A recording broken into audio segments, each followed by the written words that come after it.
আমি 10 পয়সা দিয়া, একেবারে কসম আল্লাহর, আমার পুরা মনে আছে, আমি 10 পয়সা দিয়া 3টা সুপার বিস্কুট, এই পয়সাওয়ালা যে বিস্কুট ছোট ছোট সুপার বিস্কুট, না বিস্কো বিস্কুট, এই 10 পয়সা দিয়া 3টা সুপার বিস্কুট আমারে দোকানদারে দিছে। আমি ওই 3টা বিস্কুট পানি ভিজাইয়া খাইয়া এরপরে পড়তে গেছি। তো সেই অভাবের সংসারে বাপ আমগরে বড় করছে। আজ যখন আমরা 5 ভাই, আমাদের আলাদা বাড়ি আছে, ঘর আছে, আজ অনেক টাকা আছে, অনেক টাকা। আজ যদি বাপ থাকতো তো 10টা মুরগি যদি এক লগে জবাই করে পারতাম, খাওয়াইতাম, কোনো অসুবিধা হইতো না আমার। আজ তো আমার সব আছে, আজ তো আমার অনেক টাকা আছে বাপ, কিন্তু আমার বাপ তো নাই। বাপ আমার 2015 সালে কবরে চলে গেছে। তাইলে বন্ধু, দুনিয়া শেষ করা যায় না, দুনিয়া ভোগ করা যায় না দোস্ত। হায়াত নষ্ট না করা, জিন্দেগি নষ্ট না করা। প্রত্যেকের কাছে অনুরোধ করলাম, ওমা হাদিহিল হায়াতুদ দুনিয়া ইল্লা লাহবু ওয়া লাইব ওয়া ইন্নাদ দারাল আখিরাতা লাহিয়াল হায়াওয়ান লাউ কানু ইয়ালামুন। আল্লাহ বলে, বান্দা শোনো, দুনিয়ার জীবন শুধুই তামাশা, শুধুই খেলাধুলা। ওয়া ইন্নাদ দারাল আখিরাতা লাহিয়াল হায়াওয়ান, আখিরাতের ঘর, জান্নাতের ঘর বান্দা, সেটাই কেবল জীবন, সেটাই কেবল বেঁচে থাকা। লাউ কানু ইয়ালামুন, যদি তুমি বুঝতে, যদি বুঝতে। ছেলেরা, হায়াত নষ্ট করে দিও না বাপ। কাজে লাগাইলেও যৌবন শেষ হয়ে যাবে, কাজে না লাগাইলেও যৌবন শেষ হয়ে যাবে। অমিনকুম মান ইউতাওয়াফা মিন ক্বাবল, আল্লাহর ওয়াদা বাপ, হায়াত নষ্ট করে দিও না। একটা মানুষ সুস্থ সবল মুসলমানের বাচ্চা, তুমি তাগড়া জওয়ান, তোমার দ্বারা পৃথিবী গড়বার কথা, তোমার দ্বারা দেশ করবার কথা। এই তোমরা যারা এখানে লেখছো শিকড়ের বন্ধন, করম আলীর বংশ, আমি শিকড়ের বন্ধন জিজ্ঞেস করতে চাই। শিকড় যে না ভুলে, সেই শিকড় চিনে, যাদের মাথার চুল বাবার মতো না, দাদার মতো না, ইসলামের মতো না, আলেম ওলামার মতো না, তোমার শিকড়ের সাথে কোনো সম্পর্ক নাই।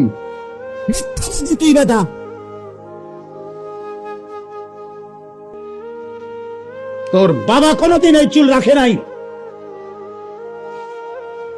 কথা বলেন না কেন? এটা শিকড়, তুমি শিকড় ছিঁড়ে ফেলছো। শিকড় কাগজে লিখলে হবে না, প্রমাণ করো তোমার শিকড়। তোমার দাদা দিন রাত, তোমার দাদা মোবাইলে উলঙ্গ ছবি দেখতো না? বেটা কথা কয় না কেন ছেলেরা? তোমার বাপ দিবানিশি মোবাইলে উলঙ্গ ছবি দেখতো, তো তুমি যে সারা দিন সারা রাত মোবাইলে উলঙ্গ ছবি দেখো, সারা দিন এটা টিপো, এটা নি শেকড়। কোথায় তোমার শেকড়? কই? আমার শেকড়ের বন্ধন আছে।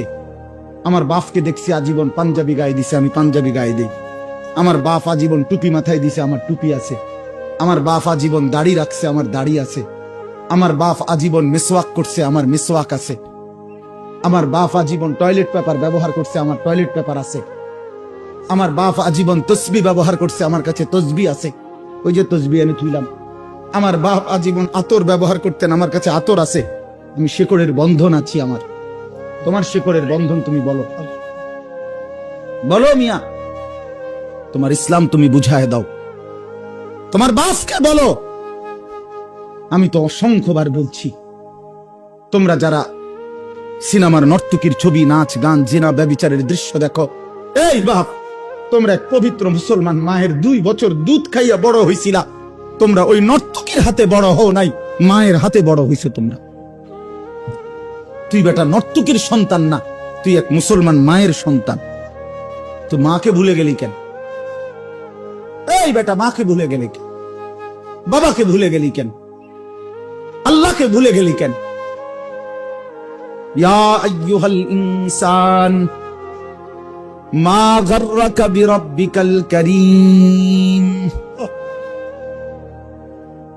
হযরত মাওলানা তারেক জামিল সাহেব, পাকিস্তানের দাওয়াত ও তাবলীগের বিশ্ববিখ্যাত মুরব্বী, উনি এই আয়াতের এইসা শানদার তর্জমা বলছিলেন।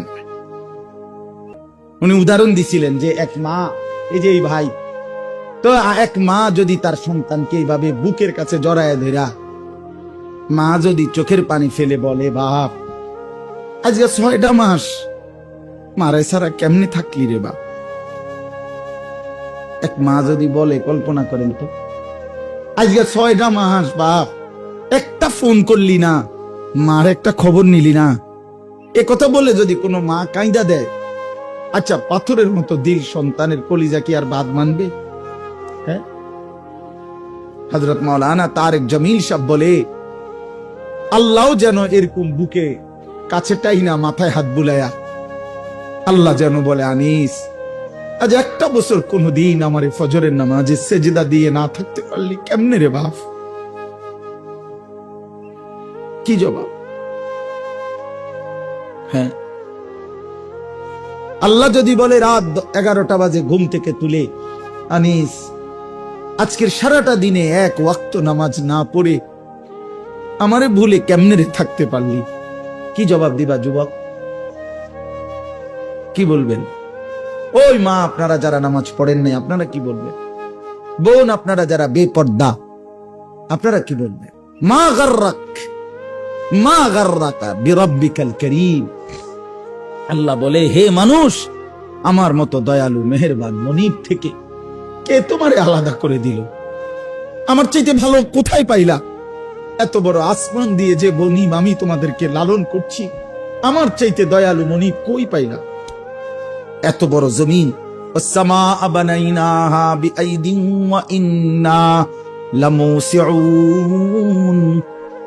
আল্লাহ বলেন, বিস্তীর্ণ এই আসমান তো আমি আল্লাহ আমার নিজ কুদরতি হাতে বানিয়েছি। ওয়াল আরদা ফারাশনাহা ফানি'মাল মাহিদুন। আল্লাহ বলে, পায়ের নিচের এই জমিন তো বান্দা আমি আল্লাহ নিজে বিছিয়ে দিয়েছি। কে বিছাইছে? বলেন সবাই, আসমান কে করেছে? এত বড় আসমান, এত বড় জমিন দিয়ে বান্দা আমি তোমাকে লালন করছি, আমার চাইতে দয়ালু মনিব তুমি কই পাইলা? যুবক বলো, ভাইয়া বলো বলো। ওই হারামখোর বাবারা বলে, সুদের লেনদেন যারা করেন আল্লাহকে ছেড়ে দিলেন কেন? একটা ওয়াক্ত নামাজ যারা পড়েন না আল্লাহকে ছেড়ে দিলেন কেন? কেন? আল্লাহর চাইতে উত্তম কাকে পেলেন? আল্লাযী খালাকাকা ফাসাওয়াকা ফাআদালাক। আল্লাহ বলে, তোকে বানিয়েছি আমি, তোকে সাজিয়েছি আমি, তোর দেহের অঙ্গ প্রত্যঙ্গ লাগাইছি আমি। তোর মাকে জিজ্ঞেস কর, মা আমার নাক লাগাইছে যেদিন আপনি জানতেন কিনা? আমার হাত লাগাইছে যেদিন আপনি জানতেন কিনা?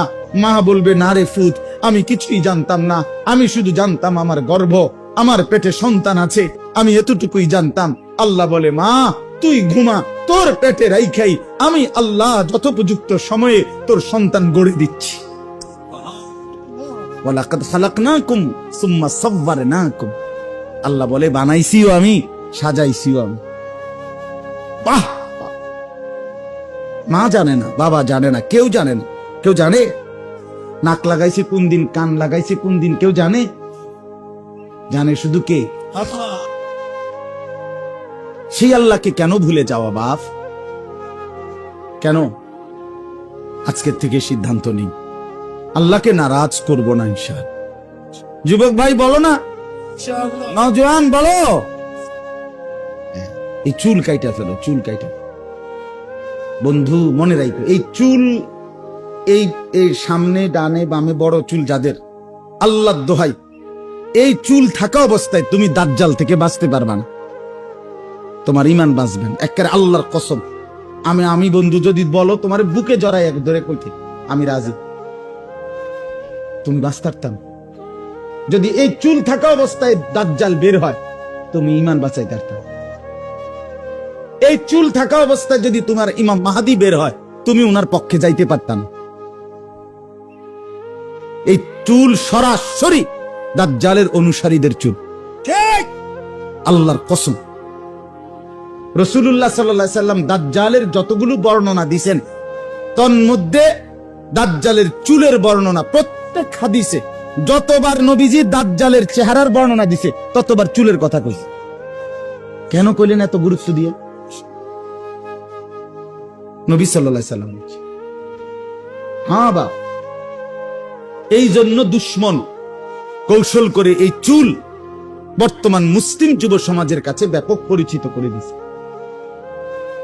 এই বিকৃত কাটিং এর চুল, মানে চুল তো আমরাও কাটাইছি ছোটবেলা, যৌবন তো 18-20 বছর বয়সের হায়াত আমরাও তো পার করে আসছি, সেলুনে তো আমরাও বহুবার গেছি, কিন্তু এত রকমের চারদিকে কোবাইন্না কাটিং চুল এটি তো আর দেখছি না আমি।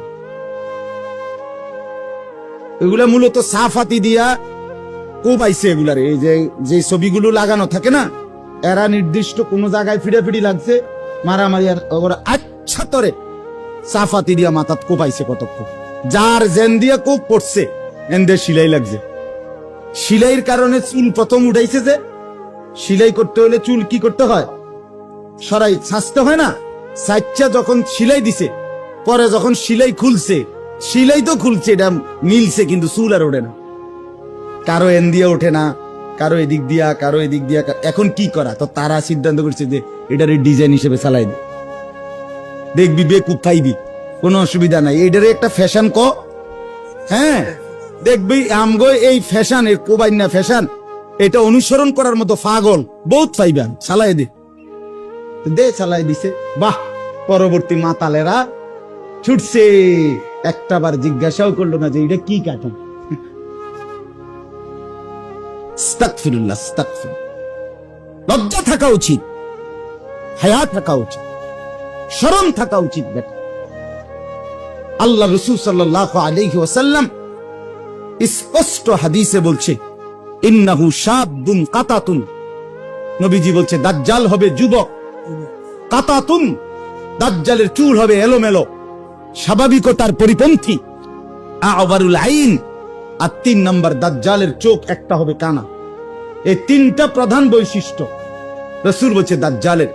1 নাম্বার সে হবে যুবক, 2 নাম্বার সে হবে এলোমেলো চুলওয়ালা, স্বাভাবিক চুলের বিপরীত, 3 নাম্বার আওয়ারুল আইন, এক চোখ কানা। আপনারা বেঁচে থাকলে আগামী অল্প সময়ের ভিতরেই দেখবেন, ছেলেরা তোমরাও দেখবা, এই অল্প, আমি তো দেখছি, আমি সৌদি আরব দেখছি এক যুবককে, বাংলাদেশও একবার দেখছি, আগামী অল্প কিছুদিনের ব্যবধানে দেখবেন এই এক চোখ ইচ্ছা করে আটকাইয়া ফেলা, এটাই নতুন ফ্যাশন আসবে, বেশি দিন নেই, বুঝেন না, মানে চশমা অথবা এমন কোন ডিজাইন আসবে যে এই চোখ এটা ঢাকা, কিরে ভাই এটার অসুবিধা কি, দেখা তো যায়, এক চোখ দিয়ে দেখলেই তো, দেখলেই তো। 60টা ছিদ্রওয়ালা ফ্যান যদি কিনতে পারে, এরকম পাগল যদি পাওয়া যায়, এই পাগল পাইতে কয়দিনের ব্যাপার, বুঝেন নাই না, তাইলে আপনি বুঝেন না, এই পাগল যদি পাওয়া যায় তো তাহলে এই পাগল পাইতে সমস্যা কি, হ্যাঁ? আস্তাগফিরুল্লাহ, আস্তাগফিরুল্লাহ। আহা, লেবাস পোশাক নিয়ে বাড়াবাড়ি, আপনি বলবেন না না বাড়াবাড়ি না, আল্লাহ তাআলা কোরআনুল কারীমে স্পষ্ট বলছে, ইয়া বনি আদমা কাদ আনজালনা আলাইকুম লিবাসান, আল্লাহ বলে বান্দা, বনি আদম, আমি আল্লাহ, আমি কোরআন নাজিল করেছি, যেমন আমি বৃষ্টি নাজিল করেছি, আমি লোহা নাজিল করেছি, ঠিক হুবহু খোদার কসম কোরআনের আয়াত, আল্লাহ বলে পোশাক আমি আল্লাহ নাজিল করেছি। পোশাক কোনো খামখেয়ালি বিষয় না, পোশাক আল্লাহ বলছে কাদ আনজালনা আলাইকুম লিবাসান, আমি পোশাক নাজিল করেছি। ইবলিসের প্রথম হামলা কি? পোশাকের উপর, এটা জানেন? কথা বোঝেন নাই? ইবলিস হওয়ার পর, মরদুদ হওয়ার পর, রাজিম হওয়ার পর, অভিশপ্ত, আল্লাহ যখন তাকে আল্লাহর দরবার থেকে বের করে দিছে, তখন সর্বপ্রথম ইবলিসের আদম এবং হাওয়ার উপরে ষড়যন্ত্র করার পরে প্রথম তাদের কি ক্ষতিটা করছে? বনি আদমের প্রথম ক্ষতি করে ইবলিস, তার লেবাস এবং পোশাক খুলে ফেলে। এই জন্য আদম এবং হাওয়া আলাইহিমাস সালাম, কোরআনে আছে, যখন ওই নিষিদ্ধ গাছের ফল ইবলিসের প্ররোচনায় ভক্ষণ করছে, সাথে সাথে ওনাদের গায়ের থেকে পোশাক খুলে পড়ে গেছে। এই জন্য ইবলিসের প্রথম আক্রমণ পোশাকের উপর, কোরআনের আয়াত সূরা আরাফে আছে। অতএব প্রিয় বন্ধু, মুসলমানের পোশাক গুরুত্বপূর্ণ, মুসলমানের লেবাস গুরুত্বপূর্ণ, মুসলমানের সাজসজ্জা গুরুত্বপূর্ণ। মুসলমানের চুল দাড়ি, নালে নবীজি সাল্লাল্লাহু আলাইহি সাল্লাম, আপনারা রাগ করেন না, বুঝার জন্য রাসূলুল্লাহ সাল্লাল্লাহু আলাইহি সাল্লাম যতবার দাড়ি লম্বা করতে বলছে, আল্লাহর কসম, রব্বে কাবার কসম, আপনি আলেমদেরকে জিজ্ঞেস করেন, যতবার নবীজি বলছে দাড়ি লম্বা করো, তার আগে বলে নিছে মুশরিকদের বিরোধিতা করো, খালিফুল মুশরিকিন, খালিফুল ইয়াহুদ, খালিফুন নাসারা, ইহুদিদের বিরোধিতা করো, মুশরিকের বিরোধিতা করো, নাসারা খ্রিস্টানদের বিরোধিতা করো। এটা বলিয়া বলছে এই বিরোধিতার এক নাম্বার ধাপ হইল দাড়ি লম্বা করো। ওয়াফিরুল লুহা, আফুল লুহা, দাড়ি লম্বা করো। এই যতবার এটা কইছে এতবার আগে এটা কইয়া লইছে। তার মানে মুশরিকের সাথে, কাফেরের সাথে, ইহুদির সাথে, খ্রিস্টানের সাথে মুসলমানের বাহ্যিক আকৃতির পরিবর্তন বোঝা যাবে দাড়ি দ্বারা। আর জন্য আপনি এটা খামখেয়ালি মনে করেন। হুজুররা আপনারা বাড়াবাড়ি করেন, হুজুররা ইসলাম উদার, আপনারা অনেক সংকীর্ণ করে দিছেন। কি উদার মানে? যে সমস্ত নাস্তিক মুরতাদরা, ইসলামের দুশ্মনরা বলে ইসলাম উদার, তোদের এই উদারের অর্থ কি? মানে বেডা বেডি, হালাল হারাম, জায়েজ না জায়েজ কিচ্ছুর কোনো বাস বিচার নাই, এটা নিয়ে উদারতা? কথা বলেন না কেন? আপনারা শুনবেন, অলরেডি বাংলাদেশে শক্তভাবে কার্যক্রম চলতেছে যে ট্রান্সজেন্ডার মতবাদ নিয়ে। এই ট্রান্সজেন্ডারের জঘন্য থাবা আমার সমাজকে জিনা, ব্যভিচার আর অসভ্যতার একেবারে ডাস্টবিন বানায় ফেলবে। এটা গ্রামের মানুষ আপনারা অনেকে জানেনও না, আপনারা বুঝমান ছেলেদের কাছ থেকে জেনে নিবেন। সারা ইউরোপের মধ্যে নতুন মতবাদ হইল নারী এবং পুরুষের মধ্যে তাদের দেহ মূল কিছু না, মন হইল মূল বিষয়। বর্তমান পৃথিবীর আধুনিক ইউরোপের একটি মতবাদ, নারী পুরুষ দেহের দ্বারা না, নারী পুরুষ মনের দ্বারা নির্মিত হয়, দেহ দ্বারা না। কোন ছেলে যদি 18 বছরের ছেলে, তার সারা দেহের অঙ্গ পুরুষের, ছেলের অঙ্গ, সে যদি বলে, তার মন যদি বলে সে আমি নারী, তাইলে আধুনিক ইউরোপের দাবি হইল তাকে নারী হিসেবে পরিবর্তন হওয়ার অধিকার দিতে হবে। এটারই ট্রান্সজেন্ডার। কোন মেয়ের দেহের অঙ্গ নারী, কিন্তু সে যদি বলে যে আমার দেহ যদিও নারীর, কিন্তু আমার মন বলে আমি পুরুষ, তাহলে তাদের দাবি, এবং বাংলাদেশে এটা পুরাপুরি অলরেডি ট্রান্সজেন্ডার সুরক্ষা আইনের খসড়া লেখা হয়েছে, এই কিছুদিনের মধ্যে পাশ হয়ে যাবে। অর্থাৎ তাকে নারীর হওয়ার পরেও, সারা দেহের অঙ্গ নারী হওয়ার পরেও তাকে অপারেশন করে, সার্জারি করে ছেলে হওয়ার সুযোগ দিতে হবে। অথবা যদি সে সার্জারিও না করে, অঙ্গ দেহে মেয়ের নিয়েই সে যদি ছেলের মতো সাজে, তাইলে ছেলেদের সাথে তাকে থাকতে, চলতে, উঠতে, বসতে, শুইতে, খাইতে, ঘুমাইতে দিতে হবে।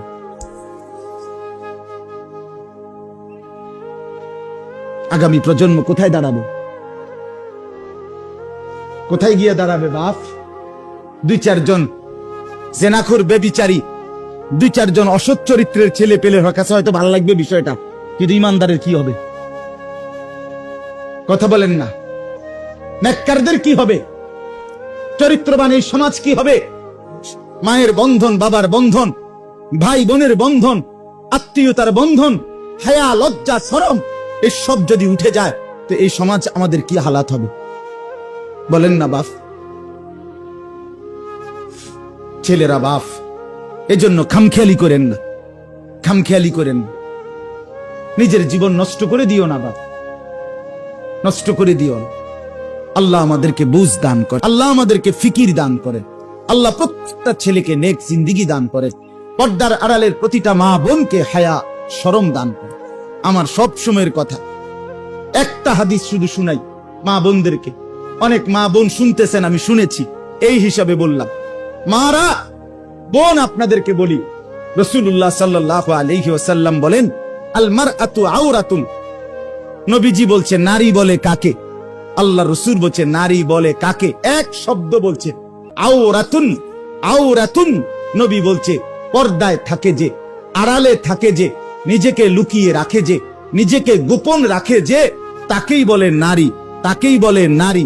পর্দা যার নাই, হায়া যার নাই, লজ্জা যার নাই, ইজ্জতের কদর যার নাই, সতীত্বের কদর যার নাই, পবিত্রতার কদর যেই নারীর নাই, বিশ্বাস করেন এটা কোনো বেডিও না, বেডির জাতও না। এটা প্লাস্টিক, প্লাস্টিক, এটা বালতি লোড়া বদনা, প্লাস্টিক। এটা শোপিস, এটা উপভোগের বস্তু। শোপিস, শোপিস মানে হলো মানুষ শোকেস, আলমারি বা বিভিন্ন